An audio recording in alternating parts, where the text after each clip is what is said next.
त्याच्यानंतर ठेवणार पण नाही. त्याच्यापुढे बोलली कोणाची हिंमत नाही झाली पाहिजे.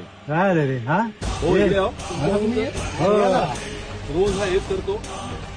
काय होतं माहिती मला. हे तू तुझ्या कोणाला सांगता वडिलांना काय केलं? खरं बोल.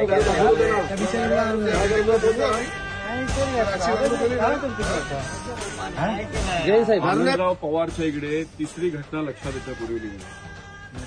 एकदा 3 मुलींची छेड काढली गेली. एकदा इथे एका महिलेवर छेड काढली गेली. आणि आता हा रेग्युलर ऑफेंडर आहे. याची पोलिसांमध्ये पण केस आहे. दारू पिऊन रस्त्यावरती मुलींच्या समोर हा विकृत काम करत होता. आणि त्या मुलीला मारण्याचा प्रयत्न केला, शिवीगाळ केली. मुलीमध्ये हिंमत होती.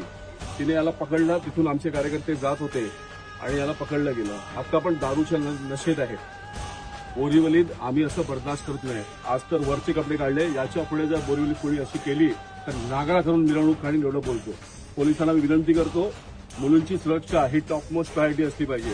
आणि असे जे गरजुल्ले आहेत, जेवढे आहेत, त्याचा नीट शोध लावा. नाहीतर आम्हाला रस्त्यावर उतरावं लागेल. मग तुम्ही बोलता आम्ही कायदा हातात घेतो. पण मुलींच्या रक्षणाकरता जर कायदा हातात घ्यावा लागला तर मी घेणार, हे मी पहिलं पण बोललोय. आणि म्हणून अननोन कंप्लेंट घ्या. मागची कंप्लेंट हिस्ट्री याची चेक करा आणि टाकायला आतमध्ये. मेडिकल रिपोर्ट करा. छेडणार नाही. नाही कुठच्या आवडीला सगळ्या मुली रस्त्यात चालणाऱ्या माझ्या बहिणी आहेत. माझ्या बहिणीच आहेत. अशी मस्ती करणार नाही. नाही करणार तर